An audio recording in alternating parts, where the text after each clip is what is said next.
It's not just that it's, 85% black. It's like everyone in power is black. September 1995 was Hurricane Marilyn. And, Marilyn really messed up our house. We couldn't live in our house for 2 years while we were getting it fixed. Because you can see it actually, like the glass just starts like pulsating from the heavy wind that's like pushing against it. And then it just, shattered. And I had never heard of MIT, but I think I was really naive. I didn't really appreciate how competitive college admissions was. And I didn't really even know what a proof was. I didn't know what proof by contradiction was, right? So I actually failed. Like I got an F on my first 2 physics exams at MIT.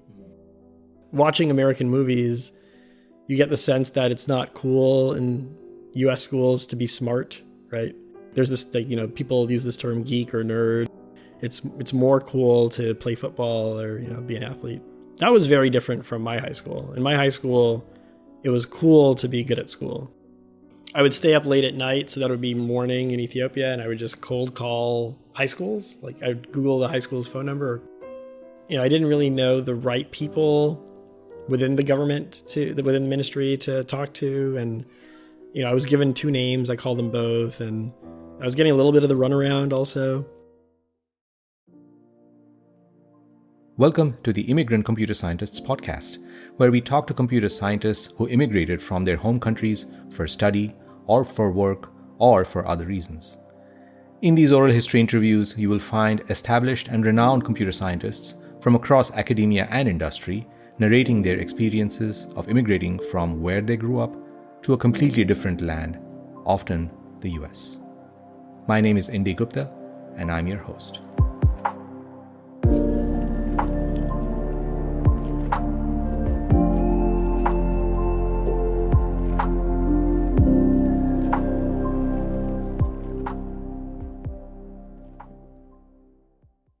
This is episode 13 of the Immigrant Computer Scientists podcast. Today we visit a land that is not a typical immigrant land as far as the countries we have visited in this show go. And yet, while it is officially part of the US, this land has a very different ethos from its ethnic makeup to weather to educational mindset of the populace than the main 50 states in the US. Often this land enters our living rooms in the news only when a major hurricane hits or when some of us visit it for tourism purposes. And not many computer scientists or academics come out of this land. And today we talk to one of the superstar computer scientists who grew up there. And our guest today also runs computer science programs for high schoolers in many different countries, including in Ethiopia. While our guest has Ethiopian ancestry from his mother's side, he did not grow up in Ethiopia. He grew up on the US Virgin Islands. That's the focus of today's show.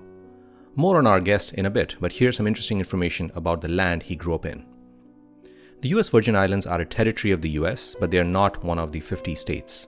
The US Virgin Islands comprise 4 main islands and minor islands located approximately between Cuba and South America.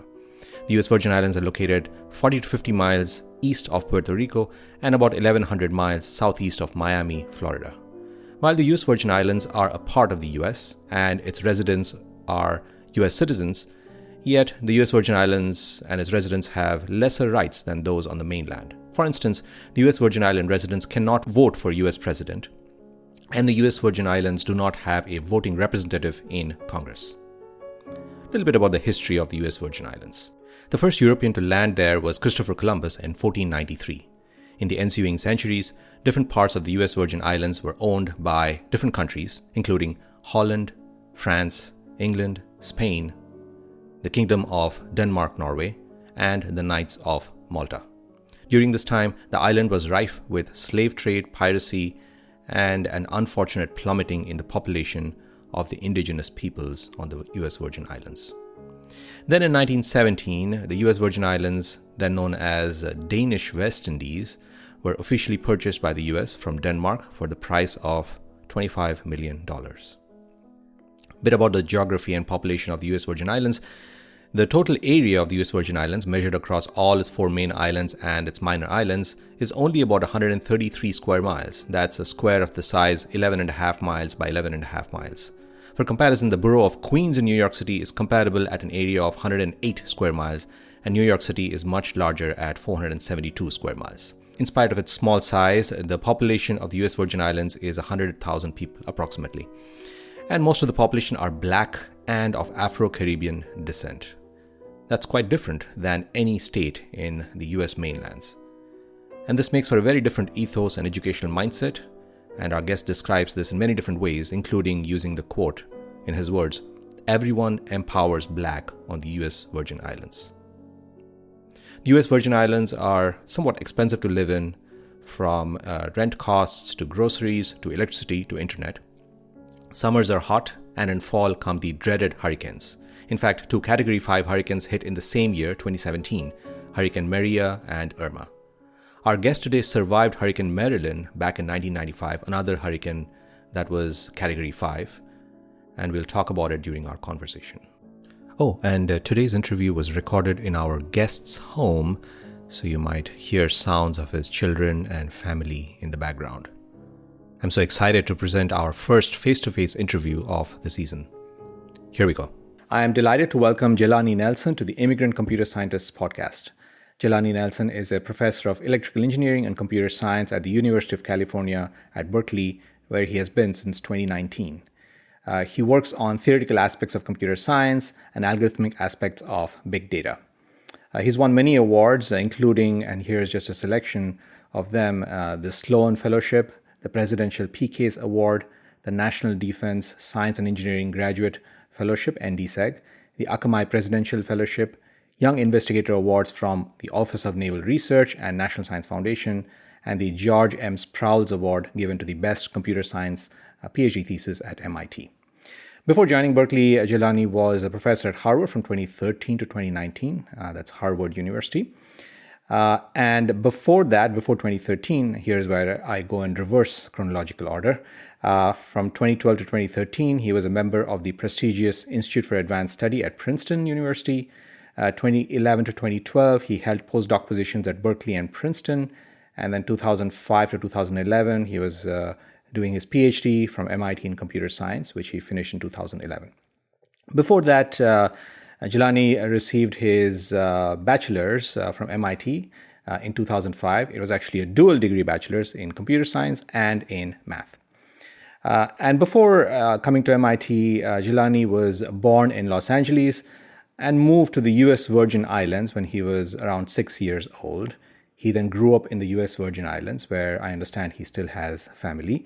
The US Virgin Islands, though they are part of the US, are quite different from the mainland, and we'll talk about that on today's episode.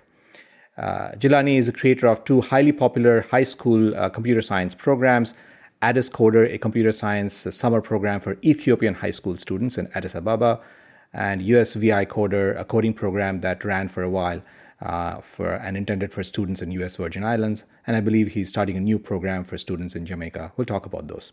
Welcome, Jelani, to the Immigrant Computer Scientist podcast, and thank you for being willing to share your journey and your thoughts with us.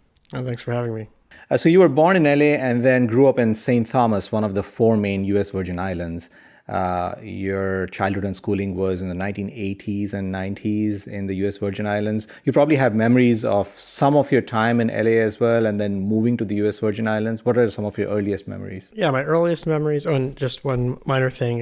The US Virgin Islands, actually, there are technically more than 4 islands, but there are only 3 main ones. Yeah, St. Thomas, St. John, St. Croix. I guess Water Island might be the 4th, but Water Island has very few number of people. I'm not sure exactly the population. My earliest memories, let's see. In California, I do remember getting a Nintendo Entertainment System for my 4th birthday. And I remember playing Mario Brothers and making my mom watch me play. I guess, I don't know, a lot of kids maybe do that, ask their parents to watch them do stuff. I have some memories from school. I did kindergarten in Los Angeles. Kindergarten was the last grade I completed before we moved. And I do remember I was in a Montessori near Pomona in this area called Phillips Ranch. And I remember my teachers, teaching me, well, in Montessori, they let kids go at their own pace. And I remember I was already learning multiplication in kindergarten. I remember some of that, memorizing my multiplication tables. And then I turned 6 This was summer 1990. And I want to say that fall, maybe late August, early September 1990, we moved to St. Thomas in the Virgin Islands. And there, I mean, I remember the first school I attended, it was called Moravian School. I was only there for a short amount of time, but I was in first grade. And I remember I had a friend there named Bobby, who was also in my grade. And I moved a few weeks into the semester to All Saints Cathedral School, which is where I stayed all the way through 12th grade. It's a K through 12 school. So one school entire. Yeah, my entire time in the Virgin Islands, I was in one school. And it was not that big of a school. It had in total maybe 500 students. My graduating class had 30 kids, I want to say. But I liked the school. Bobby, actually, the friend I mentioned, also moved to All Saints later that year, I think. And I have a lot of close friends even now who I met because we grew up together in school. Let me ask you about your mom, because you mentioned her. Your mom is originally from Ethiopia. That's right. And so what languages did you grow up speaking? At home, we just spoke English because my dad is not Ethiopian. So, if my mom just spoke to me in Amharic, he wouldn't understand. But she did help me learn some. I remember when I was very young, I don't remember the exact age, but maybe 7, 8 years old. I was really into learning like the alphabet. Actually, I guess people on the radio and on the podcast can't see me, but right now I'm wearing an Ethiopian alphabet t-shirt. So Ethiopia is, a country that has its own alphabet. It's had its own alphabet for thousands of years. It's a very old alphabet. Yeah, it's an old alphabet.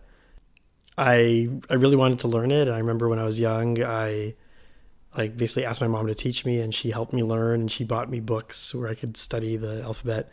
It's basically every letter is a consonant vowel pair, and there are 7 vowels.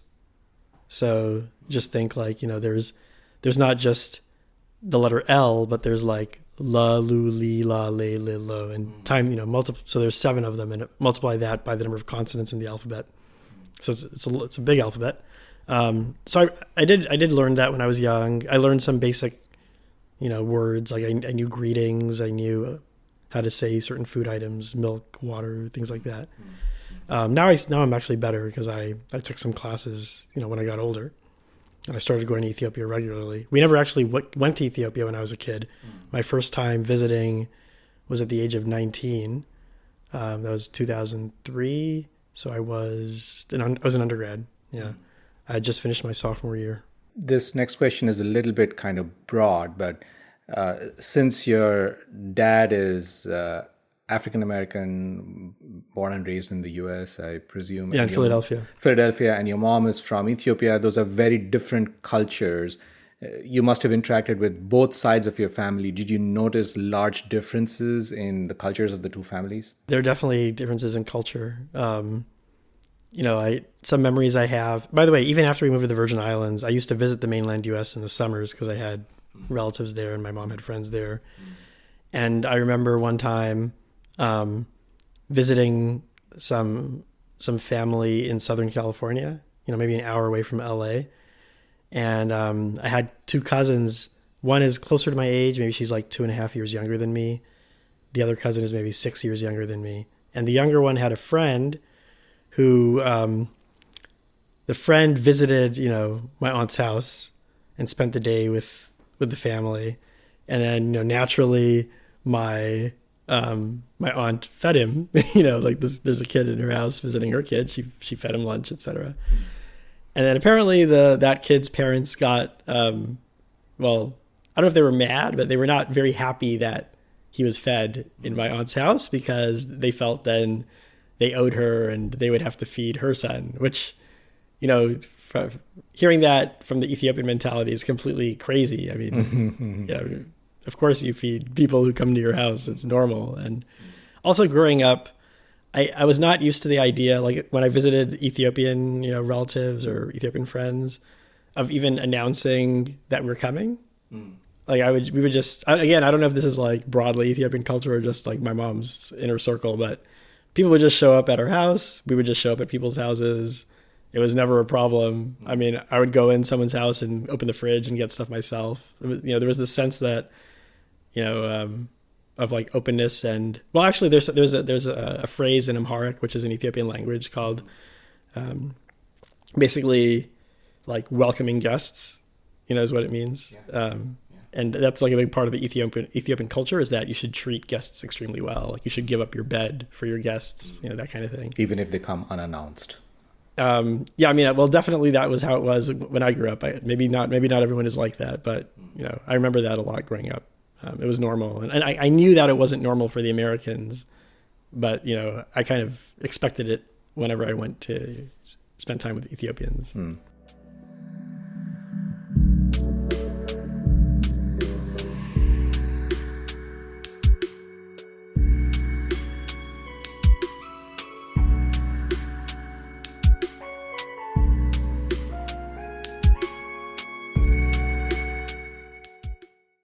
So returning to your schooling, you mentioned that you were already in kindergarten and in some of the early grades, well ahead of kind of your fellow students doing multiplication tables and others. Did that allow you to jump grades? I guess that's one question. But also, I think my real question is, did that talent for math, do you feel that was organic, or was there something in the environment that allowed you to kind of express yourself in mathematical ways? I'm not sure. I mean, I always liked math. I remember even pretty early on, my parents got me like games that were math related. I don't remember the details because I was very young, but like my mom tells me I was reading books when I was 2, and what I do remember is when I was 6, I was reading the Lord of the Rings series, and I remember that I actually did skip first grade when I got to the Virgin Islands. I remember like playing this game in class, which was Around the World, where, well, it doesn't matter the details of the game, but basically it's like who can answer certain arithmetic questions the fastest. And they were all like addition of, single and double digit numbers, which I had learned much earlier. And I asked to skip the grade, and they allowed me. But first I had to meet the principal and like show her that I was ready. You had to prove yourself. Exactly. And I remember she pulled out a Bible, like a King James Bible, and said, "Read this." And I remember reading, I read it. It was not challenging. It was, so I think she was like, okay, I guess he should skip. So she let me skip. Yeah. So once again, so when you moved from LA to US Virgin Islands, do you remember that move being a culture shock, or was it just, is it too fuzzy for you? That part's a little fuzzy. I have vague memories of our first apartment that we rented. I have more memories like at school. I remember I remember something about every teacher, every grade I was in the Virgin Islands. I remember most of the teachers' names, including, well, the first grade I was only in for a few weeks before I skipped, but I remember my second grade teacher's name, Miss Alandetti. I don't really remember what she looks like. She taught all the subjects in that grade? Or was it just I can't remember. The way my school worked was, for elementary school, usually, you stayed in the same classroom for most classes, and there was like one teacher, but then I think there was usually a different math teacher, and the special subjects like music and art, etc., we would have a different teacher, and we would have to go to their classroom.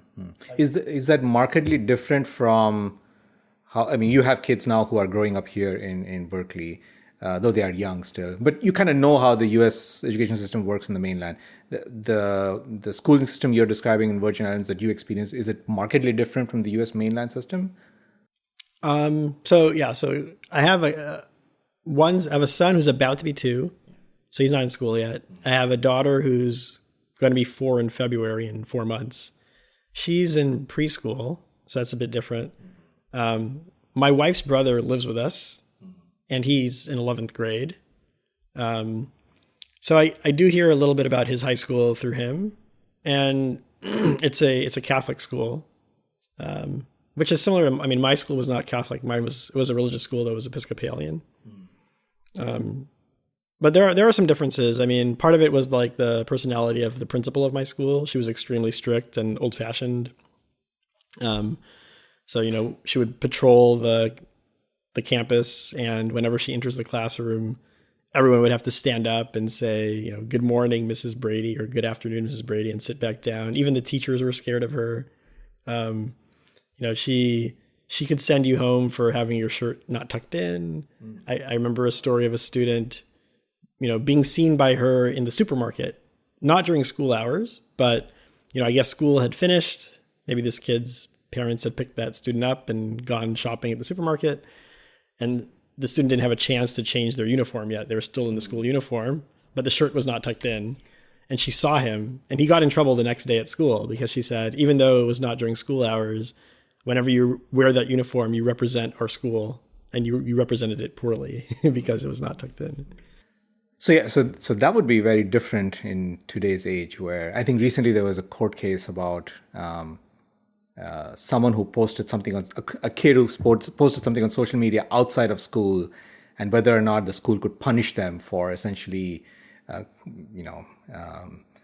berating the school. And the Supreme Court decided that no, it was outside the school, and so it's not relevant. School punishments are not applicable. Oh, really? So, okay. Yeah, so that's just very different. I believe it was on the mainland. So I don't know if it's a question of just different decades we're talking of, or whether it's a question of different cultures there. I see. The science and math education in your school itself, in the U.S. Virgin Islands school that you were in, did you find that challenging? Did you find that motivated you? We followed a standard U.S. curriculum. We did not have APs though. I remember that in high school, hearing about APs, but I didn't have access to them. We just had honors courses at my school. So I took. Well, I don't remember everything about elementary and middle school, but I know in high school, starting in 8th grade. 8th grade was Algebra 1, 9th grade Geometry, 10th grade Algebra 2, 11th grade Pre-Calc, and 12th grade Calculus. And that was, there was nothing beyond that in my school, so I took what was offered. Science-wise, there was, I think, 9th grade Physical Science, which was like a mixture of physics and chemistry. 10th grade, I think, was biology, 11th grade chemistry, 12th grade physics. I would say, the classes were like normal classes you would find in mainland schools. Comparable. Yeah, comparable. I think going back to culture, there was quite a large difference in culture, not just in terms of the discipline, but even in terms of like what was cool. I knew, well, I don't know if it's just, Hollywood, but watching American movies, you get the sense that it's not cool in U.S. schools to be smart, right? There's this, people use this term geek or nerd. Yeah. It's more cool to play football or, be an athlete. That was very different from my high school. In my high school, it was cool to be good at school. And it was not uncool to be an athlete. There were athletics, and there were students who were good athletes, but I think there was more emphasis placed on academics than sports. So, for example, there was this one competition called Quiz Bowl, which actually exists in the mainland U.S. too. And it's kind of like Team Jeopardy. Each school picks a team of, I forgot if it was 4 or 5 students, and you go head to head with teams from other schools. Yeah. And there's like a moderator who asks a question. You have to buzz in, answer faster than the other team, and rack up points. So it was trivia. So and we also had another one called Science Bowl, which was similar but all science questions. And especially Quiz Bowl was a huge deal at my school.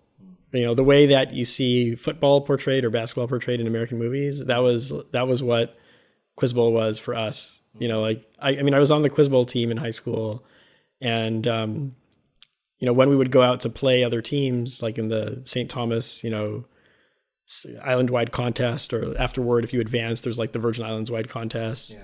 Yeah.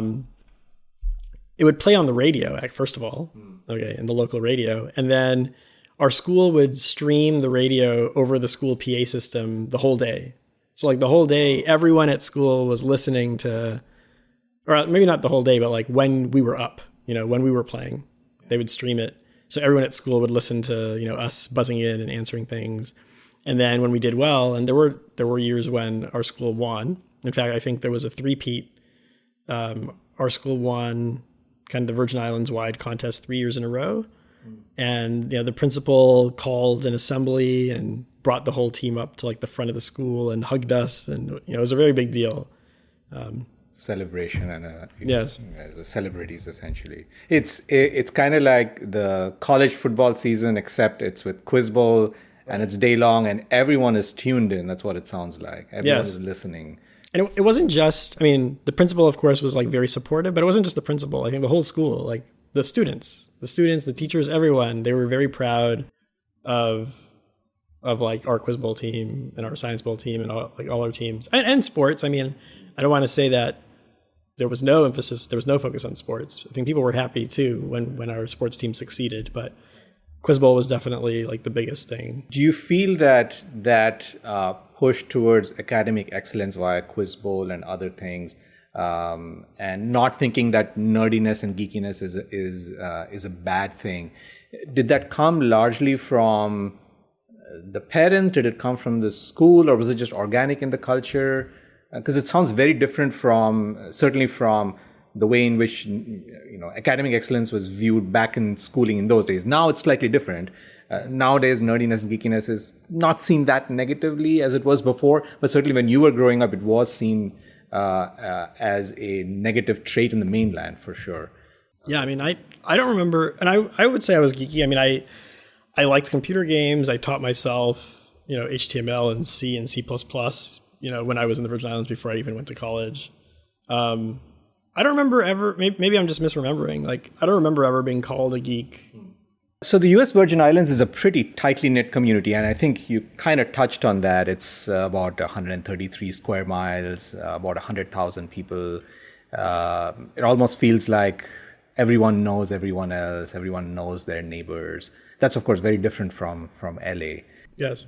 And that's not those numbers you say. I mean, that's the whole U.S. Virgin Islands combined. Combined, right? Yes. But I was on one island. I was on St. Thomas. Of course, that's smaller and less population. 33 square miles, I think. 50,000 population. Yeah. Do you feel that had an effect on your upbringing in some way? I did not grow up in a big city, not even suburbia. I mean, I would say, it's like borderline rural, I would say, is the community I grew up in. Like, for example, I couldn't see my neighbor's house from my own house. I mean, they're not that far. I'd have to go out and peek around a little bit. I grew up also, on an acre of land where, we grew a lot of our own, vegetables, fruits. We have like avocado trees, lemon, lime, papaya, sugarcane. Yeah, I mean, I remember there was a phase of mine when I was in either elementary or middle school where I was really into growing crops. Yeah, I'd go to Ace Hardware and buy soil, and buy seeds and try and grow lettuce and things like that. And I guess you have continued some of that even now. You a little bit, yeah. We're growing lettuce here actually, and the passion fruit. We inherited the passion fruit. That was already, and we had passion fruit in the Virgin Islands too. I was very happy when we bought this house that there was already passion fruit growing. The Virgin Islands is also, the median income is lower than the mainland US, and everything is expensive: groceries, electricity, internet. Yeah, a lot of stuff is imported. Electricity is extremely expensive. But yes, that is true. And about internet being expensive, I think we first had internet at home when I was 10 years old, and it was dial-up back then, right? And there were no local dial-up numbers. So in order for me to go online, I would have to call long distance. And, back then, I think it was like 10 cents a minute to make a long distance phone call. I think that I would usually call Puerto Rico. It's like San Juan, a number in San Juan, Puerto Rico.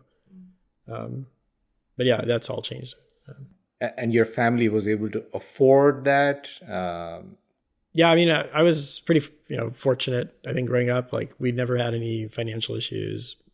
My parents had pretty good income. My dad's a medical doctor, but he's very entrepreneurial. So on top of working for the hospital, he also had his own practice. Nowadays, he also runs his own sleep lab, and he, employs other doctors and also employs a physical therapist. So, yeah, I mean, we never had any financial issues growing up, and, like whatever I was interested in, my dad, my parents would just, buy whatever was needed for me to pursue my interests. Like, I was into piano from age 7. And, at some point in high school, my parents just bought me, we flew to Miami we went into a Steinway and Sons shop and they just bought a baby grand piano and shipped it back to the Virgin Islands. So yeah, we never really had financial problems.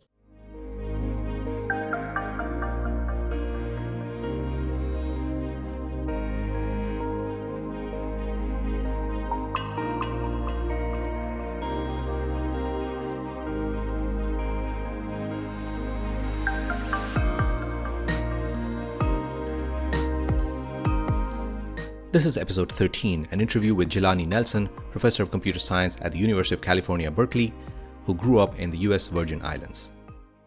Sounds like your dad wanted to move to Virgin Islands to consciously to do something there. Is that a correct statement? Or yeah, so as it was told to me, when I was 4 years old, my dad always likes to say that Los Angeles is too cold. And he also thought that it was not an ideal place to raise children, especially black children. Why is that? I don't know. I mean, I remember hearing about Rodney King in the news, right? That was Los Angeles, right? And like the riots. And how old were you then? When was Rodney King? It was in the 90s. So we must have been in the Virgin Islands already. I see. But, like you hear about, I guess, just generally, not even just Los Angeles, but, in the mainland US, you hear about racism and, the negative effects of racism on Black Americans. And yeah, I think my dad grew up in the mainland US himself. He was born in Alabama and moved to Philly when I want to say he was 5 years old, maybe 5 or 10, one of the two. I think 5, but I'm not sure. So he grew up in Philly. He's had police point a gun in his face in his own house twice. They didn't believe that. This was in Philly? In Philly, yeah. They didn't believe he actually lived there. He's had other kind of negative experiences. So I think he just thought, it's just better to avoid all that and raise his children somewhere else. So yeah, when we were 4 years old, we moved to, well, no, not we. He moved to Riyadh for a few months to check it out ahead of the family coming. And he actually liked Riyadh. And I think he also thought maybe my mom would go for it because it's closer to Ethiopia than Los Angeles. So like we could easily visit family. Sure. And it's warmer than Los Angeles. But yeah, my mom vetoed that. Like, I guess Riyadh is not, especially, I don't know what it's like now, but I mean, it's not maybe the best place for women to live, I think, right? So then I think my parents were thinking of Hawaii because it's warm. But my dad's a neurologist, and I think the specific area in Hawaii they were looking at, there were already a few neurologists, and I think he thought it would be bad for business reasons. But he had visited the Virgin Islands in the past, and I think he liked his vacation there. So I think he convinced my mom, like, let's go to the Virgin Islands. And that's what we did. We moved to the Virgin Islands. That was in 1990, early fall 1990, I think. And so when you were growing up, among your neighbors and your friends, what fraction would you say were African origin people? In the Virgin Islands? Yeah. Yeah, in the Virgin Islands, I mean, I don't have the demographics memorized, but I want to say the island itself, St. Thomas, is definitely more than 80% Black. 80%. More than 80%, maybe even more than 85%. I don't quite know. The second largest group is probably whites, but I think that's probably true. And then there's also like a noticeable minority of like Indian origin people. For some reason, like the vast majority are Sindhi from Pune. I don't know like how that happened, but and then also a decent number of Arabs. So mostly from Syria and Palestine originally, or like their parents were from Syria and Palestine and they moved to St. Thomas. Immigrants from many years and decades and maybe centuries ago, possibly. Yeah, I think the immigrants to St. Thomas from India were more recent. Like most of my friends in school who were Indian origin, their parents immigrated and like their parents were born in India. I think that's true of all my friends' parents who were Indian origin. And then I think the immigrants from, the people who came originally from like Syria/Palestine, there might be some who were there a little longer, but most of them were also more recent, I think. Yeah. So you mentioned earlier that one of the reasons your dad moved was because of the way the police treated blacks in the mainland. Was that better on U.S. Virgin Islands? Yeah, there's really no comparison. I mean, it's not just police. I think it was just the whole, just the system. The system in the U.S. and the treatment of blacks in the U.S. Yeah, I mean, you can't really compare what it's like being black in the Virgin Islands to the mainland U.S. I mean, it's not just that it's, 85% black. It's like everyone in power is black.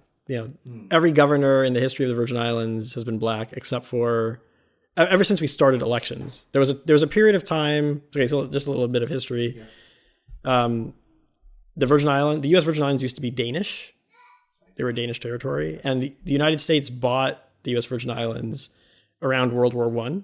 1917. Yes. Yes, and for a while, I think, I don't remember exactly, but I think the United States government just appointed governors in the Virgin Islands, and that ended, I think, in the 50s, but I might be wrong. I think the first elected governor was that Melvin Evans. From the time we had our first elected governor until today, every single governor we've had has been black, I think, except for one who was originally from Puerto Rico. Yeah, if you look at, the Supreme Court of the Virgin Islands, the last I checked, I think 2 of the 3 judges were black and the third was Latina. If you look at, just to go to the hospital website in St. Thomas and look at all the doctors' faces, I think the vast majority are black.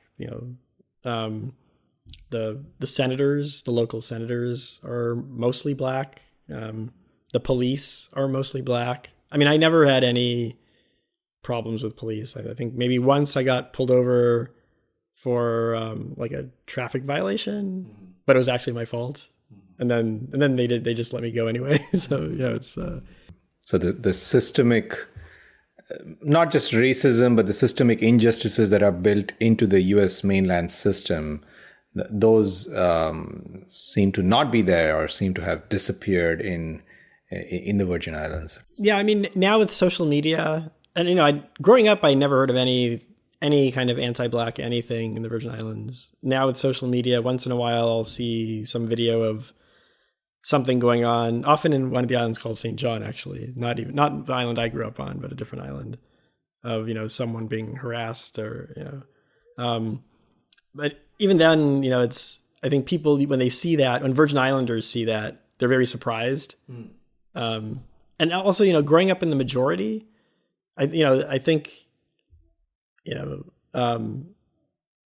guess maybe it's like the luxury of, we never even had to really talk about race, or, I mean, maybe some people did, but I guess the point is, like, almost everyone was black and all the people in power were black. So I guess race was just not a huge issue. And in fact, my school, we were not in like the greatest neighborhood. And, sometimes like when you walk outside the school compound, there are people who were loitering who would like harass some students, but they would often harass the white students more than the black students.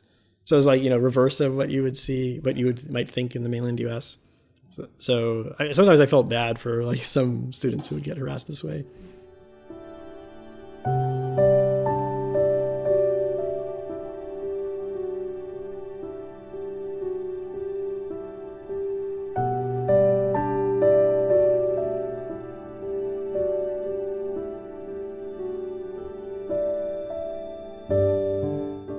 The other part of the Virgin Islands is that group of islands is located somewhere between Cuba and South America. So it falls in the path of many of these hurricanes that come. In 1989, Hurricane Hugo hit, and then in 1998, Hurricane Georges hit. Oh, before that, there's 95. 95. Yeah, 95 was the biggest hurricane that hit. So remember, we moved to the Virgin Islands in 1990, so we missed Hugo. But Hugo, I think, mostly ravaged St. Croix. St. Thomas didn't have like such great damage from Hugo. September 1995 was Hurricane Marilyn. And, Marilyn really messed up our house. We couldn't live in our house for 2 years while we were getting it fixed. And, we didn't have electricity for, I want to say months. We bought a generator. So first we got a really small generator that was just big enough for, the lights in the fridge. Nowadays, my parents have and then they transitioned to a giant generator that had its own shed in the backyard. Nowadays they went solar, so they don't need as big a generator anymore. But yeah, we didn't have power for months. We didn't have cable TV for 2 years, I think. Wow.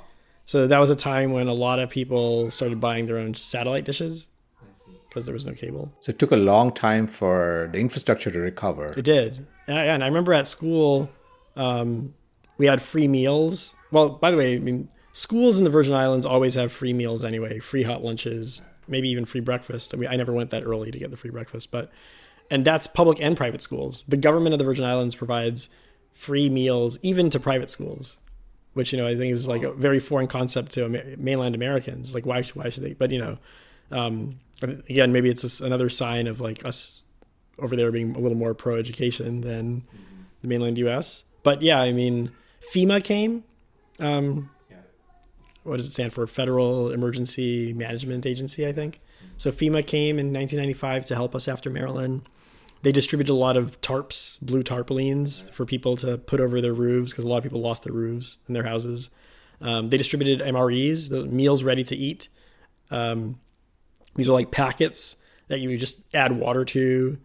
Sometimes you don't even need to heat them. Maybe you heat them and then you can eat it as your lunch. I think soldiers often use this, for food.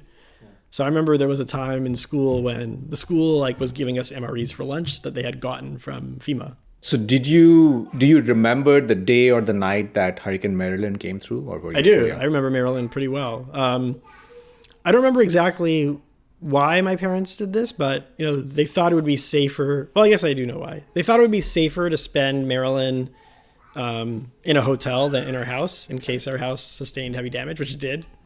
So we actually booked a room at the Marriott, Frenchman's Reef it's called. Yeah. And I remember in the middle of the night, someone started banging on the door, and we woke up and opened the door, and it was hotel staff telling us to get out of the room and to get in the hallway and sit in the hallway. And, shortly after doing that, we got our stuff, sat in the hallway, and all the other people who were staying in the hotel were also sitting in the hallway. The windows in our hotel room actually blew out. Wow. Because you can see it actually, the glass just starts pulsating from the heavy wind that's pushing against it. And then it just, shattered. And then all the wind and debris just started, by this point, the door was closed, so I didn't see it. But probably all that debris was just flying around in the room. It was very unsafe, right? Broken glass, etc. So yeah, we stayed in the hallway for some time. And then at some point they told us we had to move out of the hallway because they thought it was unsafe. And I remember we went downstairs. There was a brief moment in time when we actually had to go outside. So I don't know if you know, but in the middle of a hurricane, there's the so-called eye, which is calm, right? And kind of the wind that's right around the eye is the most severe wind. So it's it gets extremely intense, and then all of a sudden it's perfectly calm for some amount of time during the eye, when the eye is passing over you. So during that, we ran outside and went to a different building on the hotel compound, and then I think went underground into a basement, and we stayed there for the rest of the hurricane. And once everything was over, I want to say we actually then rented if my memory is serving me correctly, we rented another room in that same hotel because they had these apartments where you had your own kitchen, etc. for a little bit. And then from there, we have a guest house. My parents have a guest house on the property. So we went to the guest house, which took almost no damage. And we lived there for 2 years while the main house was being repaired. And if I remember correctly, I think the reason we stayed in the hotel and the reason we didn't immediately just go to the guest house was you couldn't drive. The roads were not clear, right? So immediately after the hurricane, all these trees fell on the road and electric poles fell on the road, et cetera. So cars couldn't pass. So it took some time for the government and the power company, et cetera, to just clear the roads. The scene you described, running from one building to another in the eye of the storm, that's almost like a movie scene where you wait for the eye of the storm and then you just run before the really damaging winds arrive. Yeah. Yeah, it was pretty bad. I mean, it must have been significant in my mind because, I remember that scene very clearly of being outside during the hurricane.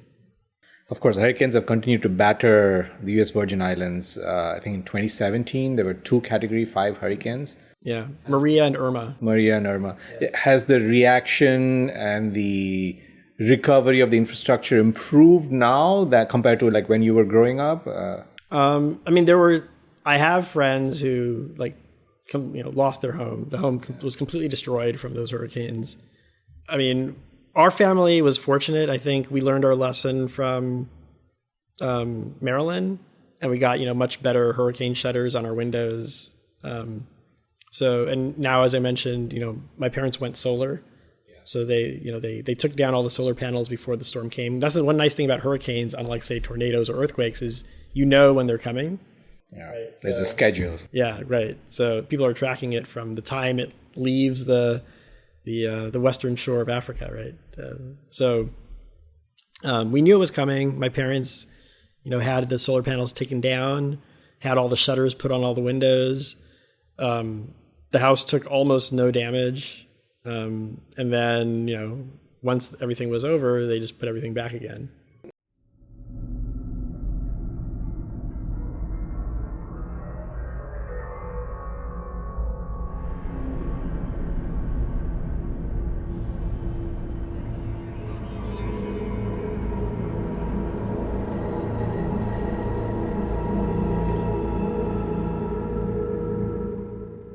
This is the Immigrant Computer Scientists podcast interview with Jelani Nelson, Professor of Computer Science at UC Berkeley. We'll return a little bit now to your experience with computers, programming languages. You mentioned earlier that you got a Nintendo for your 4th birthday. When was the first programming that you did? What age were you and what was it? So after playing video games for a while, eventually I got a computer, in my room. I was 10 and I started playing computer games, and that led into at some point playing online games and, going on the internet.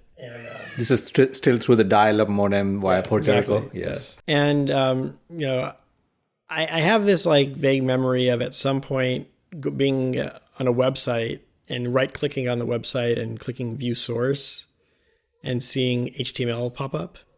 And, that's when I understood that there's this thing called HTML, and that's what you use to make web pages. We had one bookstore in the Virgin Islands which did not sell computer science-related books. So the next time we took a family trip to the mainland US, I went to a big bookstore and I bought books on HTML. And I just read through, all the books and would make, websites just as on the side as a hobby to practice. Did you do it for particular projects or other people, or was it just sample things that you were making? So let me think. So I said I had the computer when I was 10. I think I didn't start making these websites until I was 11 or 12. And I'd make them for myself. I made one for my sister, I remember, on GeoCities. I think at some point maybe I made one for the school.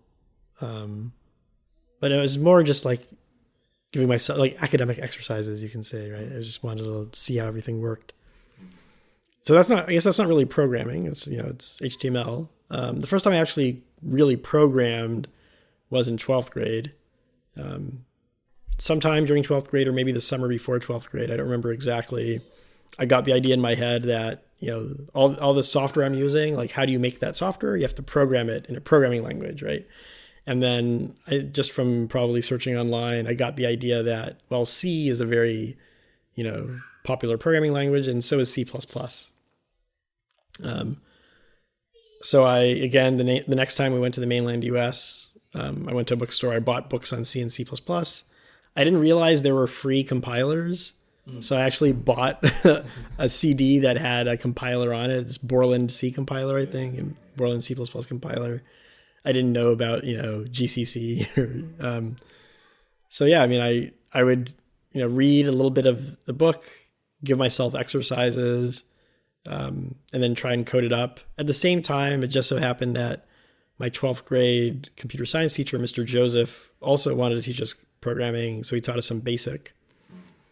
And again, I don't remember how I got the idea in my head, but somehow I got the idea in my head that C and C++ were, used more in practice and industry than BASIC. So I asked him permission to do all the assignments he gave us in C instead of BASIC. And he said, okay. And I also remember, I got into MIT my senior year, and I remember going to CPW, they call it, Campus Preview Weekend. It's a weekend in April when admitted high school students can come and just check out the campus. So I went to that, and the admitted students were allowed to attend classes while we were there. And I remember going into 1806, which is like Intro to Linear Algebra. And that day they were actually covering Cramer's rule for, I guess, in computing determinants of matrices. And I remember, so it's something that has a natural, like, recursive implementation. So I remember going home and, implementing Cramer's rule, recursively. It's an exponential time recursion, but, and I didn't really fully appreciate, algorithmic efficiency back then. The books that I had bought on C and C++ didn't talk about algorithms. They were just like, this is what a class is. This is what a for loop is, things like that. So I had a take-home physics exam at the end of 12th grade. And, one of the questions, I reduced to solving some like linear system with, I don't remember, like 6 variables and 6 equations or something. So I don't remember if I was successful. Maybe. I remember like trying to implement a linear system solver in code and like, feeding that into my own code. It sounds like other kids were also learning some programming. You mentioned BASIC. Yeah, Mr. Joseph was teaching BASIC. That's right. But then no one was learning the advanced programming languages like you were, the C and C++ and so on. Yeah, I don't think any of my friends. My school was not very big. My class only had 30 kids. I don't remember my friends also doing C and C++. I think everybody else was just doing BASIC.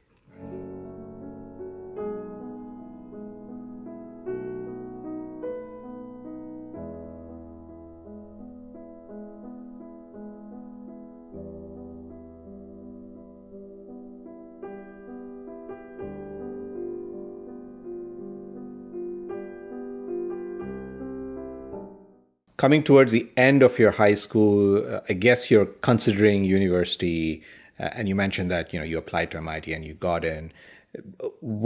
Did you or your parents consider staying on the Virgin Islands? Is there a university system there? Yeah, there is. There's University of the Virgin Islands. Yeah. I hear that they're pretty good at marine biology, and they have a computer science department.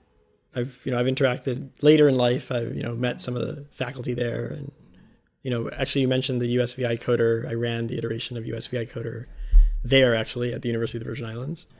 But I never considered going there for college. Actually I had heard of some famous schools like Harvard, for example. But I had never actually heard of MIT. So senior year of high school, it was probably around September or so. My dad brought home this U.S. News college rankings magazine. Nowadays it's online, but back then they were print versions. Used to be this physical magazine you'd buy from the stands. Exactly. Yes. Yeah. I knew I liked math. I knew I liked computer science. So I flipped to the math rankings. And at the time, as I remember, MIT was ranked first. And then I flipped to the computer science rankings. And at the time, MIT was ranked first. And I had never heard of MIT, but it was the top of the, and there were other schools on that list like Stanford that I had heard of, right? And Harvard, et cetera. So I actually only applied to MIT. I didn't apply anywhere else. Oh, wow. Okay. Yeah. I sent in the first half of the application to Stanford. It was a 2-part application. The first half was like, I think your name and address and some basic information. The second half, I think, contained the essays. So I didn't do the second half. I just did the first half for Stanford. But yeah, I applied early action to MIT. There was an early deadline, I think sometime in October probably. So I found out early that I had been accepted. I think I found out probably in December. So, if I didn't get in, I could have applied regular action to other schools. But I think I was really naive. I didn't really appreciate how competitive college admissions was. In my mind, I was, a very strong student. I was doing, in my bubble, the things that mattered were Quiz Bowl and Science Bowl and all these things. And our teams were winning those, every year. So I thought, why wouldn't I get accepted? So I wasn't even really stressed. I mean, knowing what I know now, I should have been stressed, but I guess it was ignorance is bliss. Yeah. Did your dad and your mom advise you, or how much conversations did you have with them about this decision to apply to only one place, or in general, the decision to apply to university? Yeah, I mean, my parents were generally pretty laid back parents. They just let me do my own thing, basically. I mean, they were encouraging and supportive, but I was doing fine in school. I was doing well in school, so they weren't really worried. So they just left me to do whatever I wanted to do. The conversations I do remember about college, primarily with my dad, he'd always say things like, do you want to be a small fish in a big pond or a big fish in a small pond? And he would just, discourage me from going to MIT. You don't want to go to MIT. Like, it's going to be too competitive, and, you might not shine like you would in, maybe a smaller university, smaller college. But yeah, I mean, I was pretty confident, I think, as a kid. Like, I would often argue with my parents, not like fighting, but just argue, right, about anything, about politics, about intellectual arguments. Yeah, intellectual arguments. We just had differing opinions on a lot of stuff. I remember having like political arguments with my parents when I was 10 years old. Yeah, I mean, I didn't agree. I just like, why can't I, try to be a big fish in a big pond, Dad? So I applied to MIT and went. So your friends in school, or your neighbors, the kids your age, would you say many of them went down the STEM route with math and science, or did they go into different professions? I guess we can talk about your friends, or it doesn't need to be a statistic answer. One of my class, there were only 30 of us. Yeah. I think everyone except for 2 people went to college. One of the people who didn't went to the Navy, working on submarines. I think he still is in the Navy now. And then the other one who didn't, I don't know, I probably shouldn't count her because she barely came to school anyway. I think she would show up to school once every couple months, and she would tell us like her family arranged her marriage or something. Like she didn't really care about school. She was only in our class during 12th grade, and I never saw her again after 12th grade. So I don't really know exactly her full story. But everyone else went to college. I went to MIT. One other kid in my class also went to MIT, which was unusual. I think no one in my school had gone to MIT since, I think, the late 80s. And I graduated from high school 2001. So it had been more than a decade. That's probably why I had not even heard of MIT, right? But I had other friends who came to college in the Boston area. One classmate went to Wellesley. One went to BU. There's a classmate of mine who went to Georgetown. There were some who went to the University of the Virgin Islands. There were many who went to college in Florida. Florida is a popular destination for Virgin Islanders because it's not that far and it's warm. Similar weather. So like there's actually a school called St. Thomas University in Florida. So I know 2 went there, I think 2 or 3. Barry is another one. University of Miami is another one. But 28 out of your 30 batchmates in school, 28 of them went to college, and then one of the remaining 2 went to the Navy. That's a significantly higher fraction than what we see in mainland schools here in terms of fraction of kids going to college. But I mean, it's a college prep private school, right? So I don't know what the stats are in the public schools there.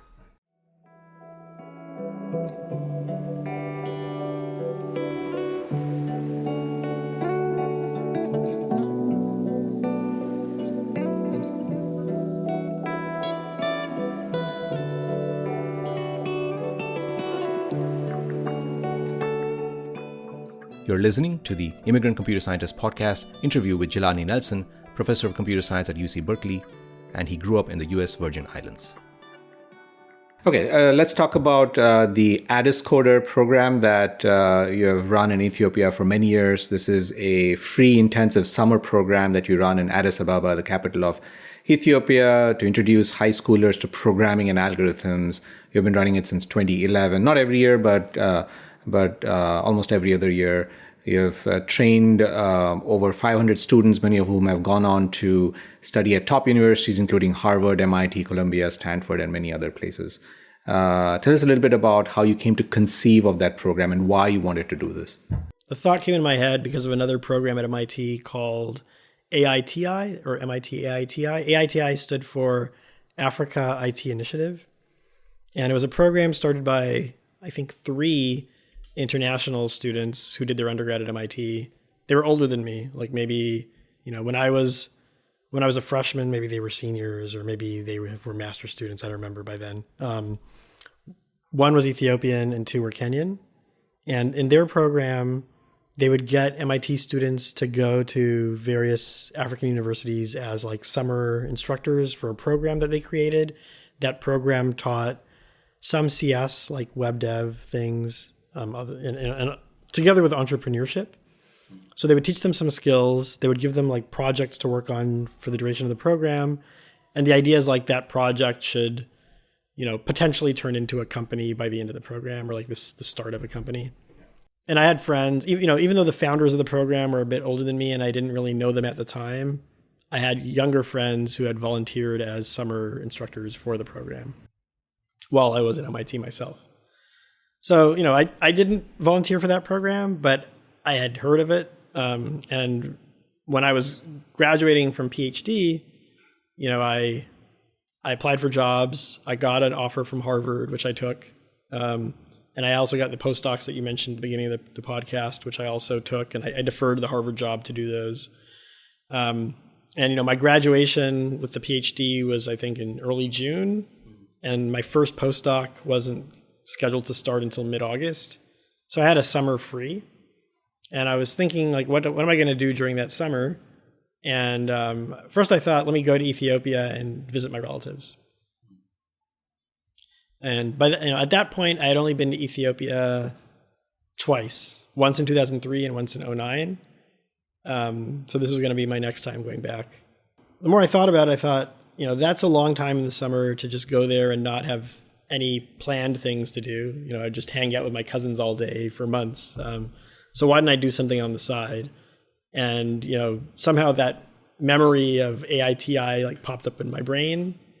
And I thought, that just this idea of like doing something service related, not exactly what they did. They were doing entrepreneurship mixed with CS, and I didn't really feel qualified to run such a program because I didn't have entrepreneurial experience really. But I did know algorithms and theoretical computer science. So I thought, why don't I teach a special topics graduate course, in theory CS at the university there. The problem is I didn't know anyone. Right. So I just cold emailed people, like I Googled around and found email addresses. And it turned out to be just the logistics. Maybe I just didn't have the right people that I was contacting, but planning it was a little harder than I thought.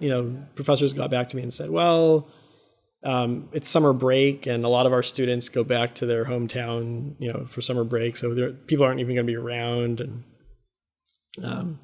it didn't seem to be working out. So I thought to myself, at the time, there was only kind of one primary university in the capital city. And that's the place I wanted to be because my relatives were in the capital city. So I thought, if I'm not going to teach there, then I'm not going to teach anywhere. So let me forget this whole university thing. And instead, let me do a high school program. And my reasoning was there's not just one high school in the capital city. There are like dozens and dozens of high schools, right? So if I spam all of them, even if a large fraction of them turn me away, like I'll have some probably saying yes, and then I'll have students from those, right? So I would stay up late at night, so that would be morning in Ethiopia, and I would just cold call high schools. Like I would Google the high school's phone number. You just call them on the phone. Just call them on the phone, introduce myself. My Amharic was not perfect, but I knew enough that I could, convey what I was trying to convey. So I introduced myself. usually, a secretary would pick up the phone and not know what the heck I'm talking about and put me on hold and find, a principal or teacher or something who would then listen to what I had to say. And yeah, I mean, some schools were receptive, some weren't. I managed to get 2 of the biggest radio stations in the capital city to give us free advertising. I just emailed them and said, hey, this is what I'm doing. Can you advertise it? They said, since your program is free, we'll advertise it for free. And they did. They even let someone so I also wanted to find a co-organizer for the program who was local. Yeah. Especially to handle logistics, getting me space to run the program and things like that. So I found someone who was interested. He was a master's student at that university that I was trying to run a course at, but he was also a teacher, a lecturer at that university, because, in Ethiopia, there's a shortage of PhD holders. So a lot of the lecturers only have their masters, or some of them are even doing their masters while they're lecturing. So he was in that latter category, and he went on one of the radio stations, Afro FM, and did an interview with them about what we were trying to do, what the program was all about. I also luckily got connected to someone who was a cousin of an Ethiopian undergrad at MIT, and she was a college recruiter based in Addis Ababa in Ethiopia. So I don't know if you've heard of NYU Abu Dhabi, yes. But yeah, so basically they kind of had a contract with her where, they would want her to go to various high schools in Ethiopia and talk about NYU Abu Dhabi and try to identify top students and encourage them to apply to the university. So because of that role, she knew a lot of teachers and administrators at various high schools. So the Ethiopian undergrad's mom connected me to her, and she said, "Sure, I'll help you advertise your program." So I made a website, I made a flyer. My Amharic wasn't, I was not that confident in my Amharic to make the flyer in Amharic myself. So I made an English version. I remember there were two Ethiopian students, international students at MIT at the time, who then helped me translate it. Abi and Wegane, I remember.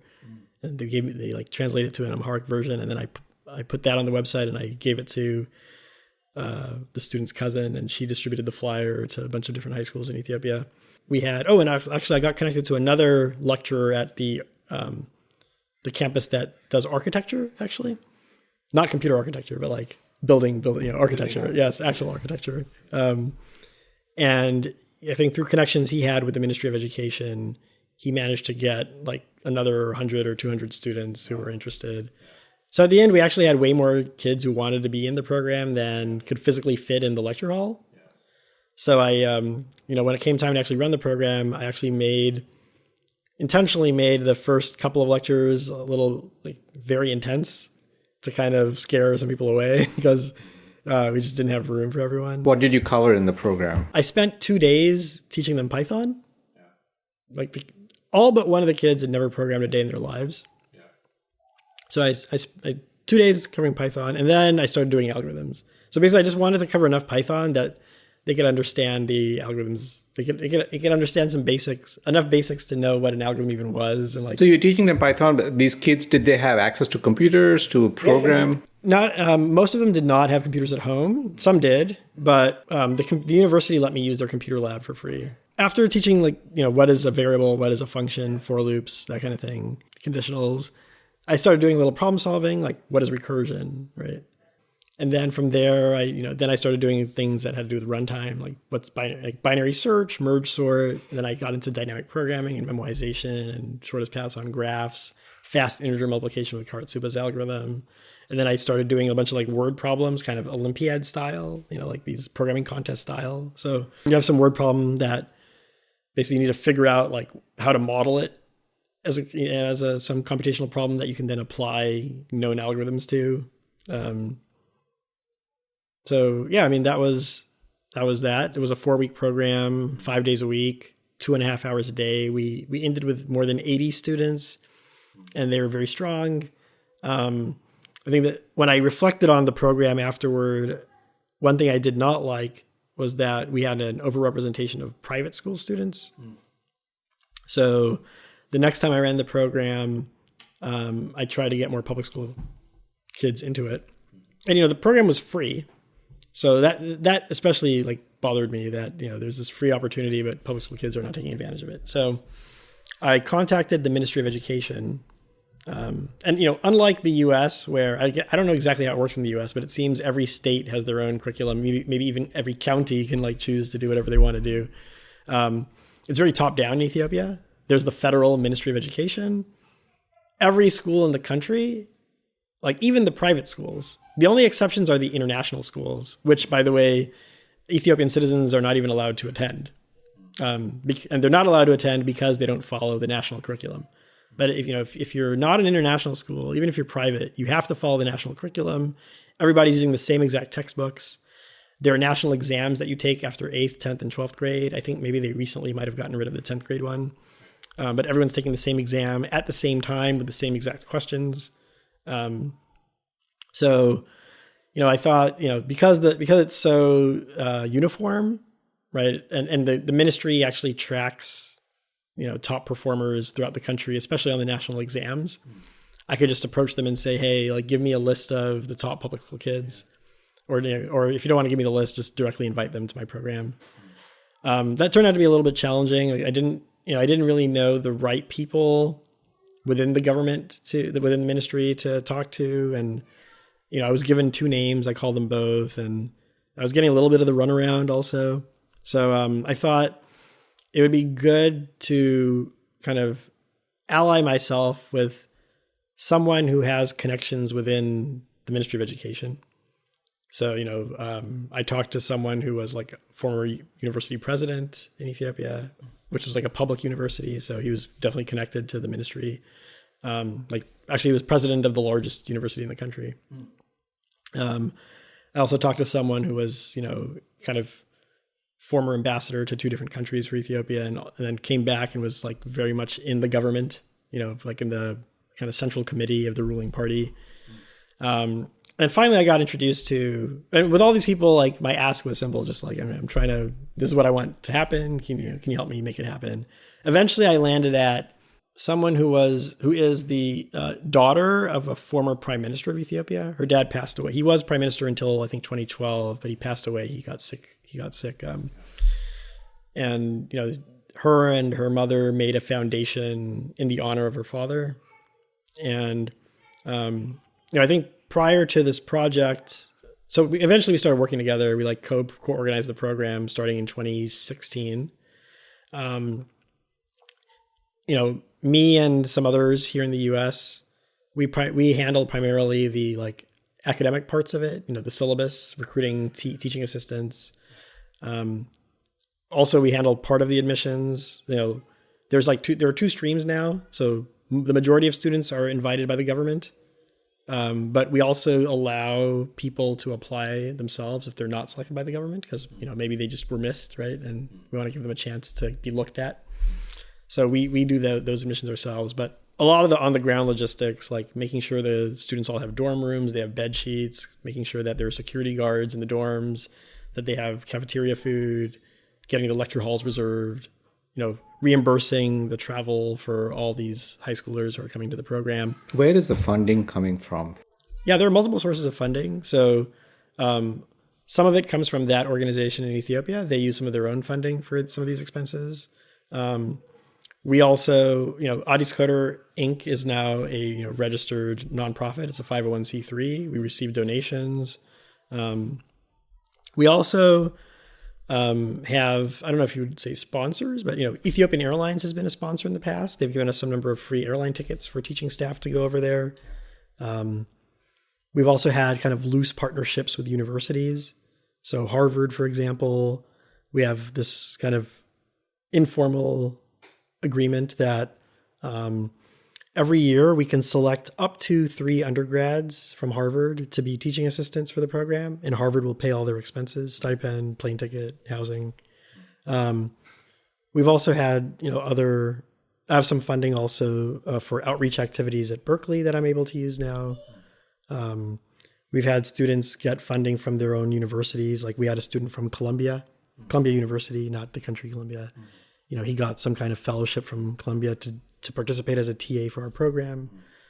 But yeah, I think we're pretty lean, like none of us who run it take salary from, take any kind of income. We're just all volunteers.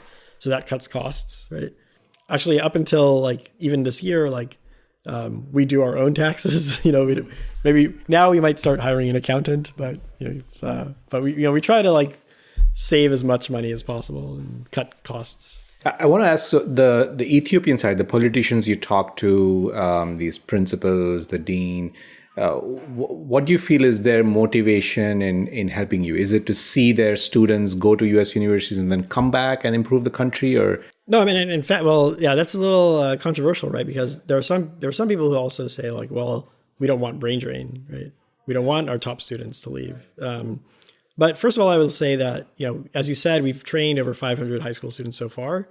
The vast majority actually do their college, do their university studies in Ethiopia. So, like if I look at like the places like you said, Harvard, MIT, Stanford, et cetera, I think in total we've had 3 of our students go to Harvard, 5 go to MIT, 1 go to Stanford, 3 to Princeton, et cetera. But even if you add all these numbers up, it's way, way less than 500, right? So, yeah, I think the motivation, well, at first you say, what's their motivation in working with us and helping us? So, just remember in the beginning, it wasn't the government, that was helping us, right? So actually let me backtrack. The very, very first iteration, we ran the program at the university. So they let us use their space for free. So, there it was the dean of, so their like electrical engineering itself is a school. Like, here we have a school of engineering with a dean. Electrical engineering is its own school at that university, at this top engineering university in Ethiopia. And the dean, his name is Professor Getahun Makuria. My counterpart in Ethiopia just approached him. The one who was a lecturer and a master's student approached him and said, this is what we want to do. And, since he was in the system, I think, the dean trusted him and said, okay, sure. And he was supportive. They could have, like now it's funny, I try to run, as I mentioned, we might run this program elsewhere now too. Places like to charge for, everything, charge for using the lecture hall, charge for using the computer lab. Like they didn't charge us anything. They said, no, like your program is free. You're not charging the students. And it's like, it's part of the mission of the university to like provide this like public good, right? So we're not going to charge you. So they let us use it. There are some things we have to pay for, like if it's summer, a lot of the security guards are on vacation. So we have to pay the salaries of the security guards, things like that. Or like, the cafeteria food, we have to pay the cooks. We have to pay for the ingredients, all that stuff. Anything extra. Yeah. Yeah. Extra. Like that makes sense. But, the classrooms would have been empty because it's summer session anyway. And so they're just like, yeah, use it for free. Even the dorms, by the way. They let we had 175 students the last time we ran the program. All of them had free dorm rooms given by the university because they said it's summer, most of our dorm rooms are empty because our students are going home. So yeah, use them for free.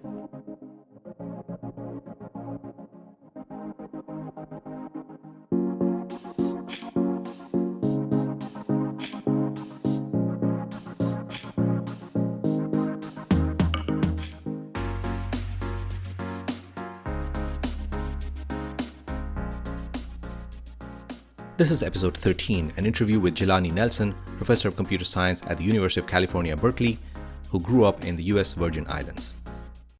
So now you're trying to do a similar program in Jamaica, and of course you have done the USVICoder. Yeah, the U.S. Virgin Islands, exactly. What were the harder things to do on the Jamaica USVICoder side compared to the AddisCoder side? Yeah, and what so were the easier things? The USVI one, I only did once ever, and it was an 8-day program, not a month-long program, and it was basically over winter break. So, I was going home to visit my parents over winter break. And I think I had, I was pretty early as an assistant professor at Harvard. So it was like maybe my first or second year at Harvard. And I thought, oh, well, while I'm here, why don't I try and do an AddisCoder kind of thing here, in my own hometown. And I did it at the University of the Virgin Islands. And there was a student there who volunteered, or I think 2 students who volunteered as TAs for me. But, since it was only 8 days, it was a bit limited in what I could cover. I couldn't cover as much material. But and also, Ethiopia, nowadays our program pulls students from all over the country. The vast majority of our students in AddisCoder are not from the capital. And so, Ethiopia is a country with a population of over 110 million.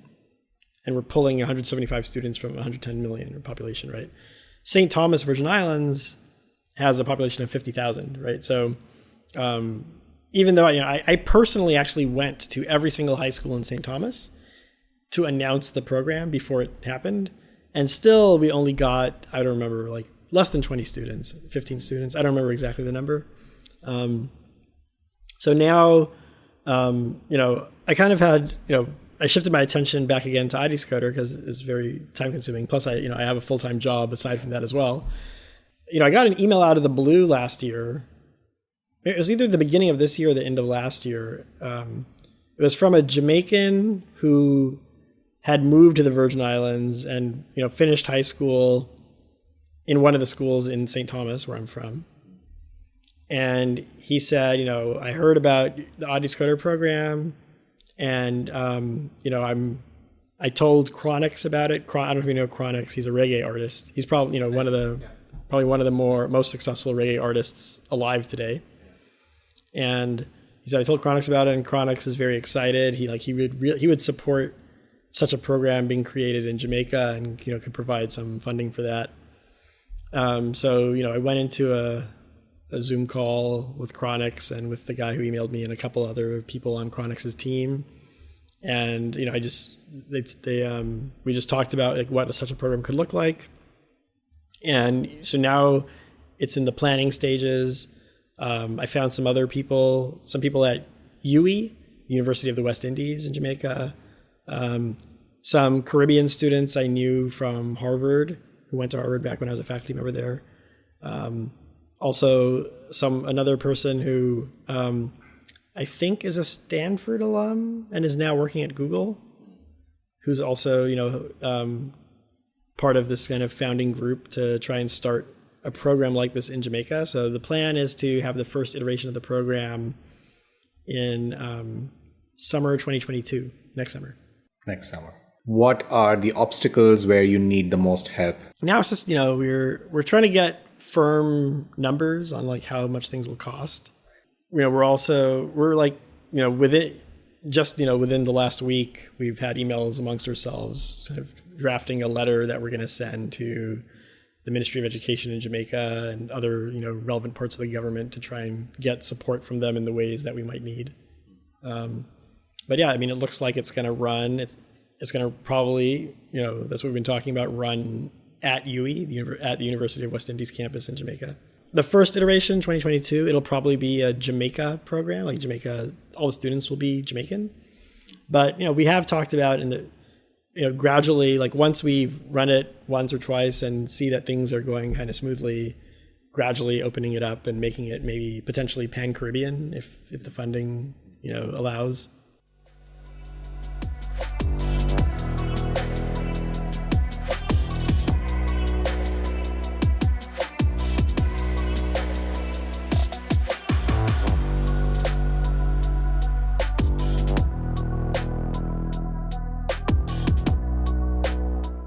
This is a little bit of perspective and retrospective. This is a very high level question. I want to just ask your thoughts on what we can do as a community to bring in more Blacks into computer science and into STEM in general. You have been one of the successful ones out there. So I want to know your thoughts on that. I don't have all the answers, but in my experience, part of it is just exposure and access to opportunity. So here's a stat. I've mentioned this in the past, but just last summer, I was invited to give a talk to the summer training team for the IOI, for the USA IOI team. Do you know about for maybe not everyone knows, about IOI, but Informatics Olympiad, exactly. Yes. So for those listening, there's basically this Olympic event at the high school level called the IOI, the International Olympiad for Informatics. Each country selects a team of 4 high schoolers to represent them, and competes live at some physical. They fly to some location. It's a different country every year, and compete. It's like the Olympics, right? But for programming. So anyway, how do you get on the American team for this, right, in high school? Well, there are some online contests, and if you do well enough over the course of a few contests, you get invited to participate in a summer training camp, which is held in South Carolina, because that's where the coach is based at Clemson University. And then, there's some training there, and there are some contests that are run locally there. And then if you do very well there, then you get selected to be on the 4-person team. But, probably something like 20 people, I don't remember the exact number, but let's say roughly 20 people get invited to the summer camp every summer, but only 4 are picked to be on the team. So I was invited to give a talk to the training team, these 20 people, last summer, 2020. And, the idea was to let these kids know about what like professional algorithms looks like later, like a researcher in algorithms, what are they doing now? Because a lot of the algorithms you learn for those kinds of Olympiads were algorithms that were developed decades ago, right? They don't know what modern algorithms research looks like. So, I put together such a talk, basically like a research talk, but I had to make sure to say a little bit more of the definitions because these were high schoolers. But at the very end, I once I finished talking about research, I touched on another topic, which was the following. Before the talk, I looked at the USACO website, and I looked at who the kids were that made it to the training camp. Yeah. And, it lists, for each kid, it lists the high school that they're coming from. And I looked at that website for the last decade, and I just made a spreadsheet. And I just looked at, okay, how many kids came from each state? Okay. And then I actually put it into a heat map. Mm-hmm. Okay. So you can go, I think tinyurl.com/USACO map. You can go and see it yourself. If you look at, how many distinct kids made it to that training camp over a decade, like 2011 to 2020, is around 120, 130 unique kids. There are some kids who make it multiple years. I only counted them once. And then I asked the question of, okay, how many came from California? How many came from Florida, et cetera, et cetera? Of the 50 United States of America, there are 24 states that sent 0 kids to the camp in a decade. If you look at the remaining 26 states, 13 of them, the one or more kid who came from that state in a decade all attended the same high school in the state. And then if you look at, so what are the top states? Number 1, California, 60 kids, 60. Number 2, I believe, is Virginia. Virginia was about 15, 16 kids. Then Texas, and then it starts getting sub 10. Massachusetts was like 7 kids. Okay. New York, the state of New York sent 2 kids compared to 60 from California, right? And then I zoomed in on those Californians. Okay, what's going on in California? Of the 60, 57 were from the Bay Area.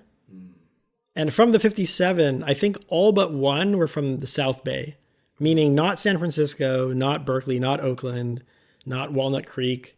They were all from a very small, like 5-10 mile radius around Stanford, right? And, so you could say, oh, of course, it's because Google's there, Apple's there, all these tech parents are telling their kids to do this. I mean, that's probably part of it. But also, it turns out there was like a pay-to-train training camp there where like it's an after-school activity. Parents can send their kids there and pay money.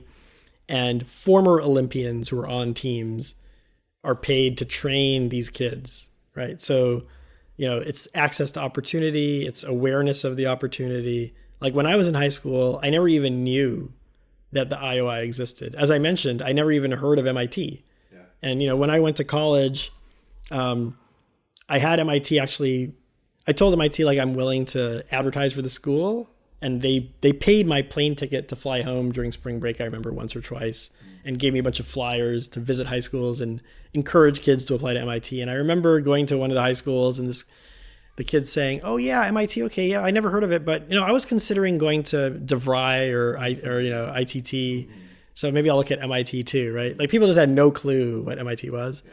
So I think it started, part of it is just like, just evangelize it to more people, get people in the pipeline earlier. I mean, because that's another thing. I think getting in early is important because it's true that you don't have to be exposed to CS before college to be successful at CS. But, but it's hard to, but I think being exposed earlier helps, right? It does give you a leg up.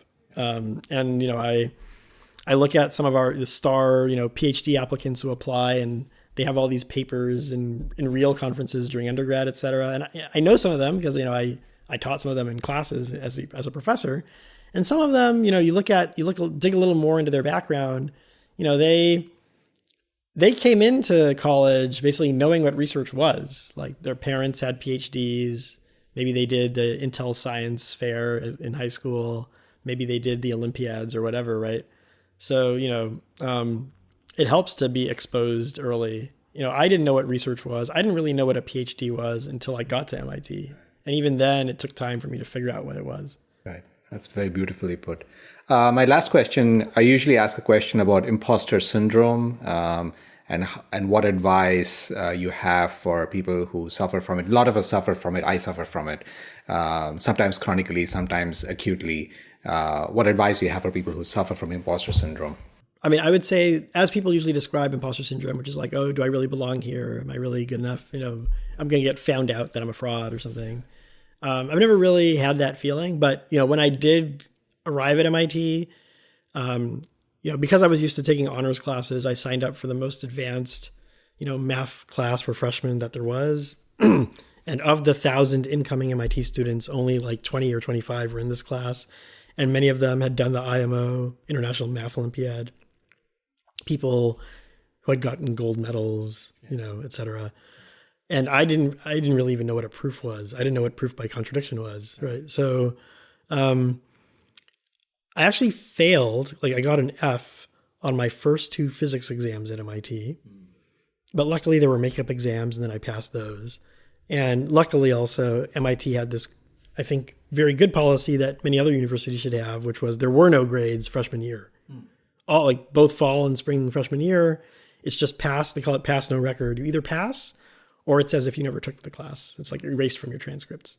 Which meant, I didn't fail any classes. I'd never got no record, but I basically wasn't stressed about grades. Like I could just focus on identifying like my weaknesses and gaps in my knowledge compared to my peers and try and, I had my whole freshman year to try and like patch those gaps. I think, so advice, I remember what I did. I remember like what helped me with those physics exams I was failing was I just started like psyching myself out. I said, look, like being nervous and, second guessing myself on the exam isn't helping me. Yeah.